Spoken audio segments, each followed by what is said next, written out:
Well, earlier I spoke to SABC News reporter Griselda Lewis. She was outside the Supreme Court of Appeal in Bloemfontein covering this for us. What Justice Leach said was that Oscar Pistorius had gambled with the life of the person who was behind that door when he fired those 4 shots through his bathroom door on that Valentine's Day, and essentially saying that it would not be in the interest of justice for this culpable homicide conviction not to be overturned. Of course, now we know that Oscar Pistorius has been found guilty of murder, saying also that a retrial will not be in the interest of justice, and that this trial on its own has dragged on for so long. It would be a lot of a waste of the court's time if it does go to retrial again, but essentially quite damning, I guess, on the part of the verdict that came out of the High Court in Pretoria, saying that essentially the Judge Thokozile Masipa had not taken into account crucial evidence, and that she disregarded some of the crucial evidence, including that of the ballistics expert Chris Mangena, saying that irrespective of whether the evidence was credible or some of the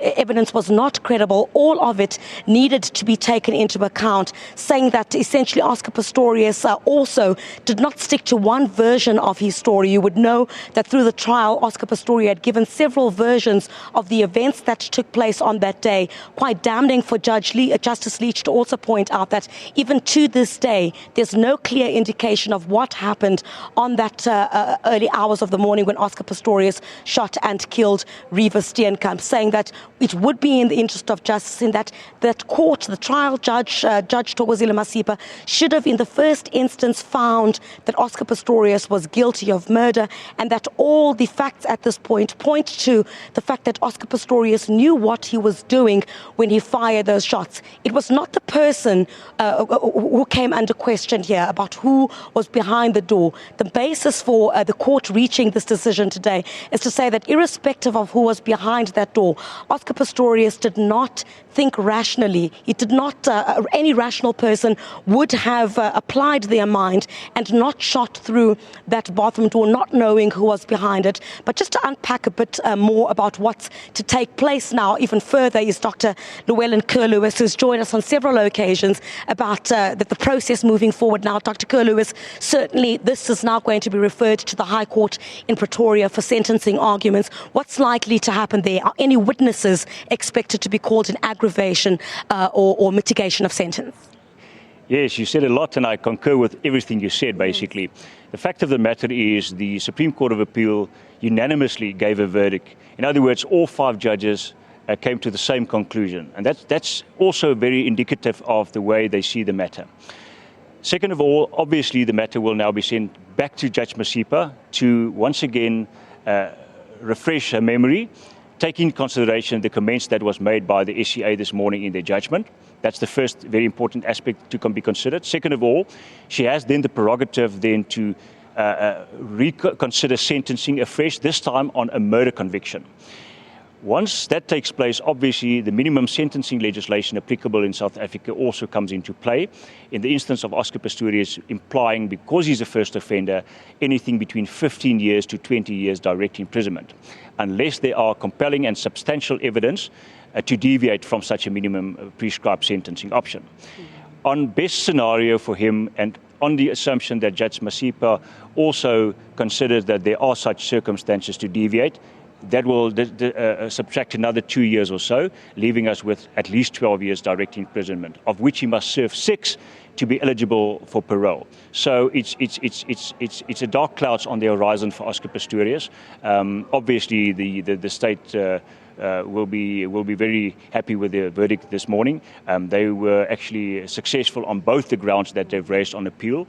First of all, the legal interpretation of what we termed as legal intent or dolus eventualis in legal terms, and the second of all, the issue regarding to circumstantial evidence. Correctly pointed out by yourself, the judges concurred that any evidence available, as long as it's relevant, must be taken into consideration, regardless of the weight to be attached to it. As long as it's credible and as long as it's up there, it must be taken in consideration to get to a just conclusion. I've asked previous law experts what their thoughts were on the credibility of what was found in the High Court in Pretoria.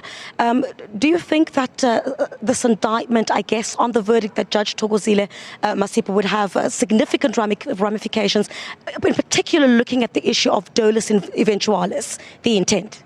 Well, first of all, let's not make it difficult as it is.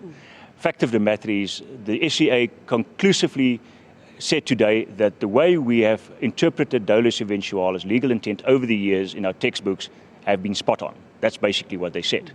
Second of all, with regard to evidence, all evidence must be considered. Credibility will always have a place and must be determined, and ultimately might persuade a judge one way or another. That is trite law, and nothing will change that. Yes. The fact of the matter is, in Judge Masipa's sentence or judgment, she took cognizance of, for example, Captain Mangena's evidence, yes. But ultimately she did not take it into consideration when she had to determine certain of the relevant issues, and that's what they had a problem and a gripe with, nothing else. Fact of the matter is, at the end of the day, we will not go back to that. New evidence will be provided in mitigation and aggravation, and only after that will she sentence, obviously. Well, thank you very much for your time there, Dr. Llewellyn Curlewis, always giving us some insight into the legal issues here at the Supreme Court of Appeal. But certainly Oscar Pistorius will be spending Christmas, as it looks, at his uncle's home in Waterkloof. Of course, you will know that he was placed under correctional supervision there, and we know that the National Prosecuting Authority has also said that it will not ask that Oscar Pistorius be taken to prison in the run-up, of course, to that date, which is yet to be set for the sentencing arguments.